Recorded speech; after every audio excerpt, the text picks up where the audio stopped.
네, 오늘은 새 계명을 너희에게 주노니라는 제목으로 보면 요한복음 13장 34절과 35절에 나타난 우리 하나님의 말씀을 전하겠습니다. 이스라엘의 율법에는 지켜야 할 것들이 참 많이 있었습니다. 우리는 그저 10계명 정도가 율법이라고 생각하기가 쉽지만 실제로 유대교에는 무려 613개의 조항의 많은 율법들이 있었습니다. 그래서 사람들은 그 많은 율법들을 기억하기도 어려웠고요, 지키기도 어려웠습니다.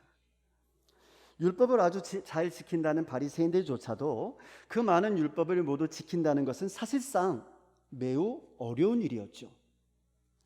그럼에도 불구하고 유대교에서는 이 율법의 조항들을 모두 다 지켜야 한다고 백성들에게 강요를 했고요, 또 백성들은 그러한 율법들을 전부 지켜야만 한다는 그런 부담감과 동시에 그 율법들을 지키지 못하는 데서 오는 죄책감, 이 죄책감으로 살아갈 수밖에 없었던 거죠.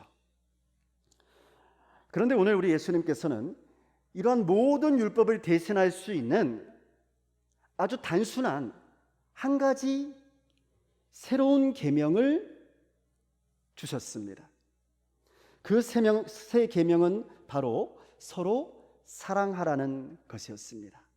뭐라고요? 서로 사랑하라는 것. 네, 아주 단순하고도 새로운 계명. 서로 사랑하라. 예수님께서는요, 이 새로운 계명 한 가지를 잘 지키라는 거예요. 613개나 되는 율법 조항 다 못 지켜도 괜찮으니 이 새로운 계명 한 가지를 잘 지키라는 겁니다. 그 수많은 율법 조항들 때문에 힘들어하지 말고 죄책감 속에서 살아가지 말고 너희는 이 새로운 계명 한 가지를 제대로 지키기만 하면 된다는 것이죠. 그 계명이 뭐라고요? 서로 사랑하라. 서로 사랑하라. 자, 그런데 여기에 중요한 것이 있습니다. 그냥 서로 사랑하라고 말씀하신 게 아니에요. 네. 우리가 어느 정도로 서로를 사랑해야 하는가?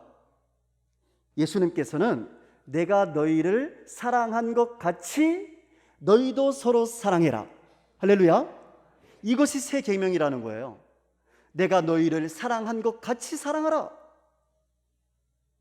그러면 예수께서 우리를 어떻게 사랑해 주셨는데요?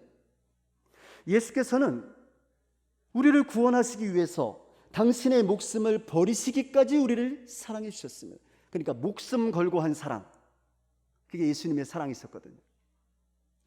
그것이 곧 십자가의 사랑이었거든요.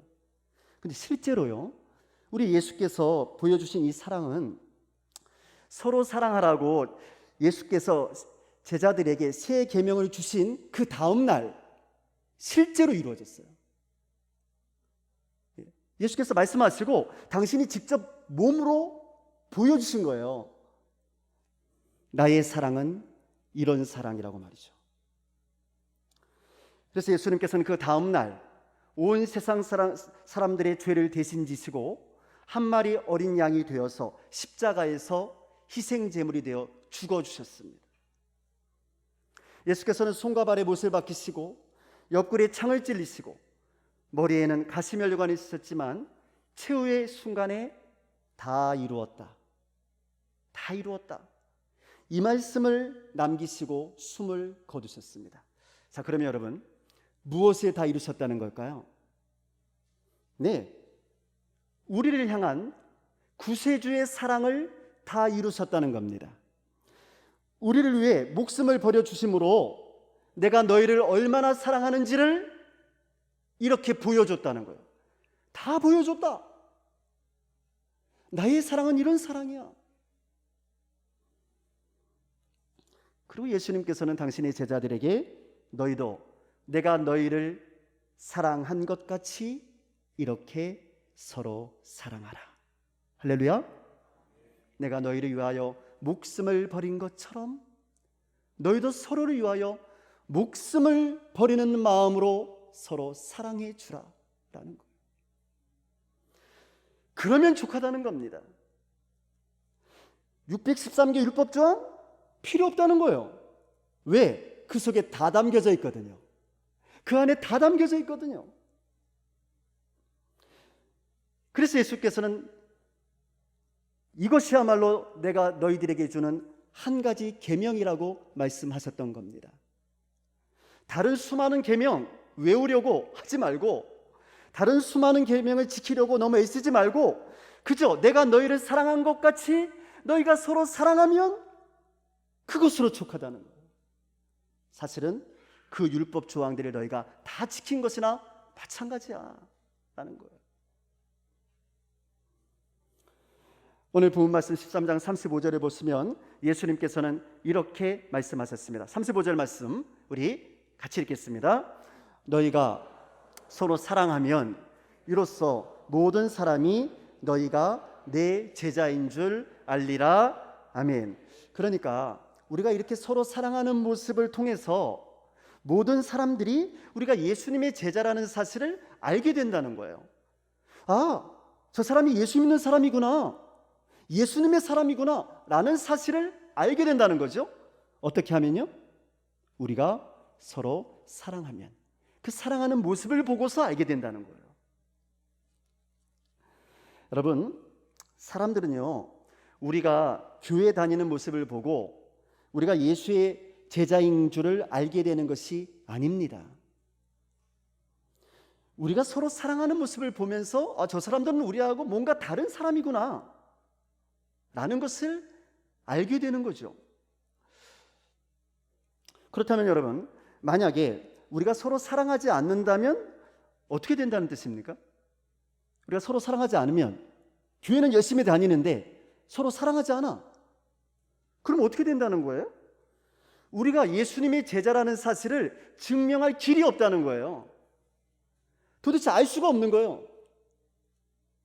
세상 사람들은요, 사랑하지 않는 우리 그리스도인들의 모습을 보고서는 저 사람이 정말 예수님의 제자인지 아닌지를 구별할 수가 없다는 거예요. 그저 저 사람은 교회 다니는 사람이구나 라는 정도는 알 수 있겠죠. 네. 매 주일이면 성경책을 들고 교회에 가는 사람이구나, 뭐 이 정도는 알 수 있겠죠. 그러나 우리가 서로 사랑하지 아니하면 예수님의 사람으로, 예수님의 제자로서 인정받지는 못한다는 거예요. 성도 여러분, 실제로 여러분은 예수를 믿은 후에 어떤 변화가 있었습니까? 예수를 믿으면 반드시 변화가 있게 마련인데요, 오늘 우리에게는 어떤 변화가 있었냐 그 말이에요. 여러분의 성품에는 어떤 변화가 있었습니까? 예수를 믿고 나서 여러분의 성품이 어떻게 변화됐습니까?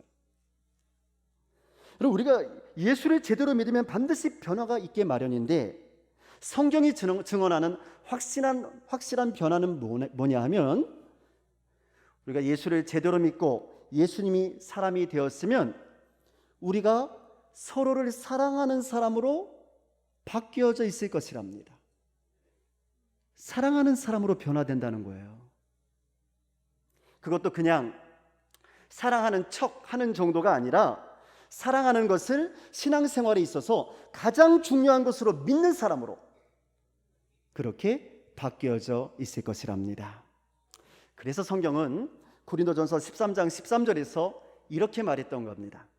그런즉 믿음, 소망, 사랑, 이 세 가지는 항상 있을 것인데 그 중에 제일은 뭐라고요? 사랑이라고. 그 중에 제일은 사랑이라고 말했던 거예요. 여러분, 이 말씀을 믿으십니까? 정말 믿으시나요? 사랑이 제일이라고 믿으십니까? 아멘입니다. 성경은 613개나 되는 율법의 그 많은 옛날 계명들을 완벽하게 대처할 수 있는 새로운 계명, 최고의 계명이 바로 사랑이라는 것입니다. 믿음보다도 소망보다도 사랑이 최고라는 겁니다.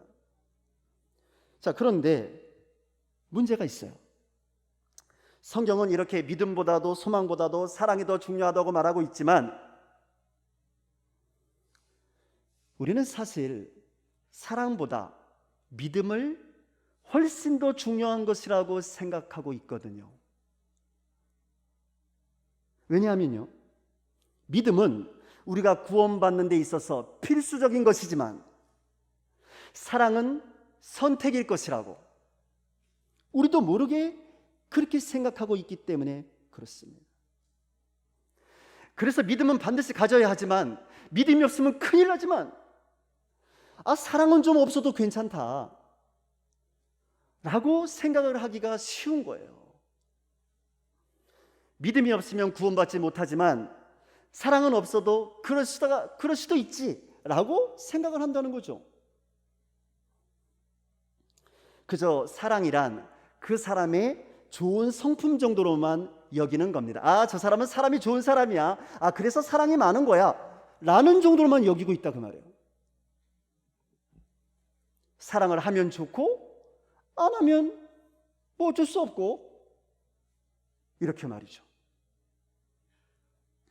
저는 지난 수십 년간 목회를 해오면서요, 이렇게 생각하시는 성도님들을 자주 뵀던 것 같습니다. 많이 계세요. 믿음이 없는 것은 부끄러워하면서도요, 사랑이 없는 것은 도무지 부끄러워하지를 않아요. 이상하죠? 여러분 어떻게 생각하십니까? 문제는 바로 여기 있습니다. 믿음은 없어서는 절대로 안 되지만 사랑은 좀 없어도 괜찮다 라고 말이죠. 그래서 교회 안에 이 사랑이 점점 식어져 가는 것만 같습니다. 예수를 믿으면 천국에 들어가지만 사랑을 하지 않는다고 해서 천국에 들어가지 못할 것이라고는 전혀 생각하지 않기 때문이죠. 그저 예수님께 조금 책망을 받는 정도? 너 왜 사랑하지 않았냐? 요 정도? 예수님께 약간 죄송한 정도? 예수님 조금 죄송해요. 요 정도? 라고 생각을 하는 거예요. 그러니까 약간 죄 짓는 정도로만 생각을 하는 거죠. 그래서 사랑을 하지 않아도 아무렇지도 않게 아주 안심하면서 신앙생활을 하는 겁니다. 사랑을 하지 않아도 어쨌든 나는 예수를 믿고 있으니까 천국은 따놓은 당상이다, 이렇게 생각을 하고 있는 거죠. 그러나 성도 여러분, 정말 그런 걸까요? 정말 사랑하지 않아도 천국은 여전히 우리의 것이 맞습니까? 그럼 성경 이에 대해서 뭐라고 말할까요? 요한일서 3장 14절에 보면 성경은 이렇게 말합니다. 이게 중요한 말씀인데요, 우리는 형제를 사랑함으로 사망에서 옮겨 생명으로 들어간 줄을 알거니와 사랑하지 아니하는 자는 사망에 머물러 있느니라. 아멘. 그럼 잘 들어보세요. 다시 한번 말씀드릴게요. 우리는 형제를 사랑함으로 사망에서 옮겨 생명으로 들어간 줄을 알거니와 사랑하지 아니하는 자는 사망에 머물러 있느니라. 여러분, 성경은 우리가 형제를 사랑함으로 사망에서 옮겨서 생명, 즉 천국으로 들어간 것을 알게 된다는 거예요. 우리가 천국 백성이 되었구나라는 것을 뭘로 알 수 있냐면 사랑으로 알 수 있다는 거예요. 반면에 형제를 사랑하지 않는 사람은 여전히 사망에 머물러 있게 된다는 거죠. 이게 무슨 뜻일까? 자, 그러면 천국은 믿음이 아니라 사랑으로 가는 것이다 라는 걸까요? 사랑에 비해서 믿음이 상대적으로 좀 덜 중요하니까 믿음은 필요 없다, 뭐 이런 말일까요? 아니죠. 여러분, 전혀 그런 뜻이 아닙니다. 여러분, 천국은 믿음으로 가는 것이 맞는 줄로 믿습니다. 네, 믿음으로 구원받는 것이 맞습니다. 로마서 5장 1절에서 성경은 이렇게 말합니다. 그러므로 우리가 믿음으로 의롭다 하심을 받았으니 우리 주 예수 그리스도로 말미암아 하나님과 화평을 누리자 라고 말했고요, 요한복음 1장 12절에서는 영접하는 자, 곧 그 이름을 믿는 자들에게는 하나님의 자녀가 되는 권세를 주셨으니 라고 말했고요, 갈라디아서 3장 26절에서도 너희가 다 믿음으로 말미암아 믿음으로 말미암아 그리스도 예수 안에서 하나님의 아들이 되었으니. 할렐루야. 이렇게 말했어요. 그렇습니다. 여러분, 우리는 믿음으로 하나님과 화평하게 되었고, 믿음으로 의롭다 하심을 받았고, 믿음으로 천국 백성이 된 줄로 믿습니다. 뿐만 아니라 우리는 믿음으로 말미암아 그리스도 예수 안에서 하나님의 자녀가 되는 권세를 갖게 된 것이 분명합니다. 성경은 사랑으로 구원을 받는다라는 말을 하고 있지는 않아요. 그러면 이 사랑은 구원과 어떤 관계가 있는 걸까요? 여러분, 사랑은요, 우리의 믿음이 진짜 믿음인지 아니면 가짜 믿음인지를 확인해 주는 시금석인 겁니다. 그러니까 진짜 믿음을 가진 사람이라면 사랑이라는 결실을 맺을 수밖에 없는 거죠. 그럼 가짜 믿음은요? 가짜 믿음을 가졌으면 사랑을 맺을 수가 없는 거예요. 그래서 성경은 우리가 형제를 사랑함으로 사망에서 옮겨져 생명, 곧 천국으로 들어간 줄을 알게 되느니라 라고 말했던 거예요. 중요한 것은 알게 된다는 거예요. 그것으로 확인이 된다는 거예요. 확인이 된다는 거. 그러니까 우리가 믿음으로 말미암아 구원받은 확실한 증거가 뭐냐면 그것이 바로 사랑이다라는 거예요. 믿습니까? 네. 우리가 구원받은 증거는 사랑으로 나타나는 거예요. 다시 말씀드리면 우리가 정말 제대로 예수를 믿고 있으면 사랑하지 않을 수가 없다는 거예요. 오늘 예수님께서 제자들에게 주신 이 새 계명, 새로운 계명, 서로 사랑하라는 이 계명을 지키지 않고는 견딜 수가 없게 되는 거죠. 사랑하고 싶어서 말이에요. 예수를 제대로 믿으면 사랑하지 않고는 견딜 수 없는 마음이 생겨나게 되는 거예요. 그래서 사랑은 우리의 믿음이 진짜인지 가짜인지를 검증해주는 최고의 증거인 줄로 믿습니다. 성도 여러분, 그러므로 사랑하는 성도가 건강한 성도입니다. 사랑하는 교회가 건강한 교회인 줄로 믿습니다. 사랑이 제일입니다. 사랑이 가장 우선이 되어야 합니다. 그러나 어떻습니까? 정말 우리는 사랑을 제일이라고 여기면서 살고 있습니까? 항상 사랑으로 모든 문제를 풀어보려고 노력하고 있습니까? 그러지 못할 수도 있죠. 여러분, 근데 중요한 게 뭐냐면 그러면 양심의 가책이 있어야 된다는 거예요. 우리가 사람인지라 온전히 사랑하지 못할 수도 있지만 그러면 양심의 가책이라도 느껴야 된다는 거예요. 뭐 때문에? 내가 사랑하지 못했구나. 내가 오늘도 사랑하지 못했구나. 그 양심의 가책을 느껴야지만 회개할 수가 있어요. 여러분, 내가 사랑하지 못한 것을 하나님 앞에 회개해 보신 적이 있으신가요? 진짜 회개해야 될 것은 그거거든요. 하나님, 내가 오늘도 사랑으로 대하지 못했습니다. 하나님, 내가 오늘도 사랑으로 대하지 못했습니다. 저는 어제 말씀을 준비하면서 양심의 가책에 대해서 하나님, 내가 사랑으로 대하지 못했습니다. 하나님, 내가 회개합니다. 그러면서 말씀을 준비했어요. 사랑하지 못한 것을 회개할 줄 아는 성도, 그런 성도들이 되었으면 좋겠습니다. 그럼 아담과 하와는요, 선악을 알고 싶어서 선악과를 따먹었거든요. 그러니까 무슨 생각이었냐면 선악과를 따먹고 선과 악을 한번 제대로 따져보겠다는 거죠. 이게 선인지 악인지 한번 따져보자라는 거죠. 하나님이 아니라 자기 자신들이 선과 악을 따져서 한번 판단해 보겠다는 거예요. 하나님이 아니라 자기 자신들이 재판관이 되겠다는 거죠. 그런데 문제는 뭐냐면 그 안에는 사랑이 없었습니다. 비판하고 비난하고 판단하고 싶은 마음만 있었지 사랑하는 마음이 없었다 그 말이에요. 거기에는 하나님을 향한 사랑도 없었고요. 하나님을 향한 사랑이 없었으니까 따먹지 말라고 한 선악과 따먹은 거 아니겠어요? 하나님을 향한 사랑도 없었고 서로를 향한 사랑도 없었습니다. 왜냐하면 선악과 따먹고 나서 하나님께 책망드리니까 다 책임을 회피했어요. 네가 잘못해서 그런 거라고. 그러니까 거기에 사랑이 없었습니다. 그 결과 그들은 에덴 동산에서 쫓겨나고 말았던 것입니다. 왜? 사랑이 없었으니까.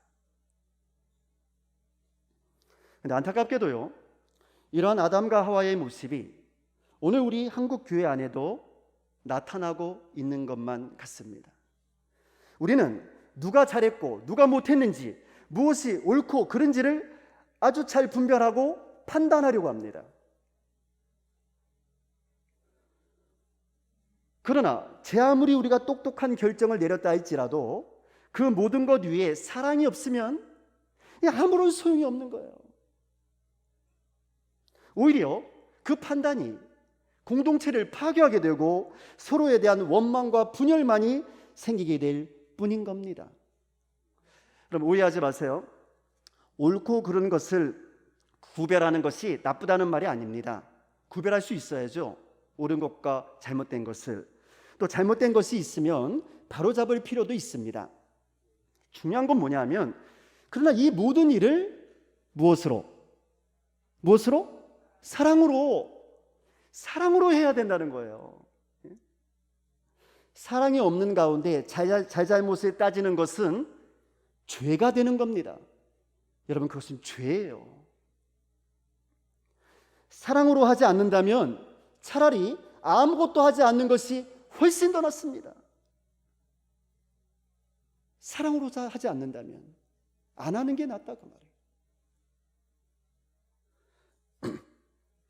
저는 유기성 목사님이 쓴 책 나는 죽고 예수로 산다라고 하는 책이 있는데 그 책을 읽으면서 아주 큰 충격을 받은 적이 있어요. 그 책을 보면 예화가 하나 나오는데요. 이런 예화가 있더라고요. 서방부에서 가장 가난한 나라인 아이티라는 나라가 프랑스에서 독립을 했답니다. 그런데 놀랍게도요, 이 아이티라고 하는 나라가 독립을 하자마자 아이티 사람들이 그 나라 전체를 사탄에게 봉헌했다는 거예요. 충격이지 않습니까? 그런데 그 이유가 더 충격적입니다. 왜 그들이 그렇게 했냐면 이 아이티를 지배했던 프랑스 사람들이 항상 아이티 사람들에게 뭐라고 말했냐면 우리는 하나님 믿는 사람들이라고, 우리는 하나님의 백성이라고 이야기를 했다는 거예요. 그리고 자기들은 죽으면 천국 간다고 무덤에다가 십자가 딱 세워놓고 그리고 간 데마다 교회를 세웠다는 거예요. 교회를. 여기까지 뭐 문제될 거 있습니까? 문제될 거 없잖아요. 오히려 잘한 일이겠죠. 교회도 세우고 말이죠. 자, 문제는 뭐냐면 그러나 이때 아이티를 점령했던 이 프랑스 사람들은 아이티 백성들을 탄압하면서 그들을 노예처럼 부렸던 겁니다. 그들이 얼마나 아이티 백성들에게 짐승처럼 악독하게 굴었는지 아이티 사람들은 스스로를 하나님의 백성이라고 말하던 그 프랑스 사람들이 너무 미워서 그들이 믿는다고 하는 하나님을 저주하고 사탄에게 나라를 봉헌했다는 거예요. 이게 도대체 무슨 일입니까? 이게? 여러분, 무엇이 문제였습니까? 하나님이 문제입니까? 예수님의 십자가가 잘못됐습니까? 아니요. 성경은 하나님은 사랑이시라고 말했어요. 우리 예수님의 십자가는 사랑과 용서와 희생의 십자가였거든요. 우리 예수님께서는요, 힘 있는 나라가 힘없는 나라를 그렇게 악독하게 괴롭혀도 된다고 가르치신 적이 없어요. 아니, 악독하게 괴롭히면서 죄만 세우면 됩니까?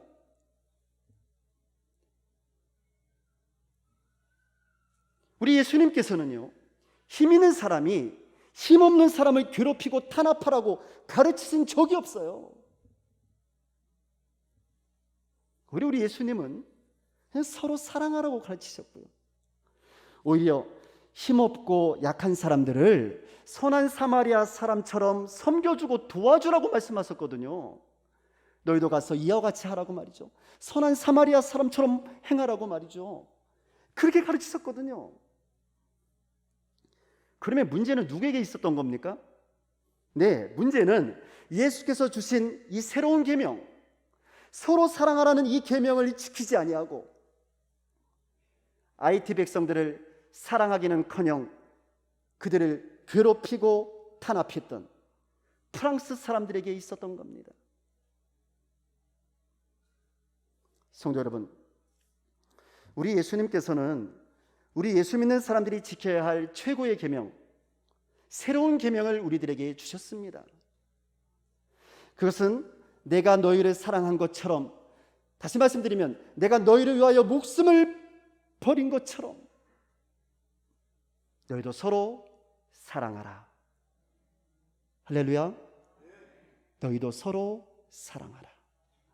그러므로 다른 그 어떤 것보다도 사랑이 중요합니다. 사랑은 예수님께서 주신 최고의 계명이자 새 계명입니다. 그러므로 예수를 구주로 영접한 우리 모두는 반드시 이 새 계명, 예수님의 사랑의 계명을 지켜야 할 줄로 믿습니다. 사랑하지 않는 우리로 인해서 더 이상 예수님의 얼굴을 더럽힐 수는 없잖아요. 프랑스 사람들이 교회를 세우는 일보다 IT 사람들을 사랑하는 일을 먼저 했더라면 IT가 어떻게 변했을까요? 진짜 하나님이 기뻐하시는 일이 무엇이었을까? IT 백성들이 구원받는 것이 하나님이 기뻐하시는 일이 아니었을까요? 그러기 위해서는 사랑을 했어야 되는데, 교회를 세우는 게 먼저가 아니라 사랑해 주는 것이 먼저였는데, 세상 사람들이 기독교를 비판하는 것은요, 사실 우리 예수님 잘못이 아닙니다.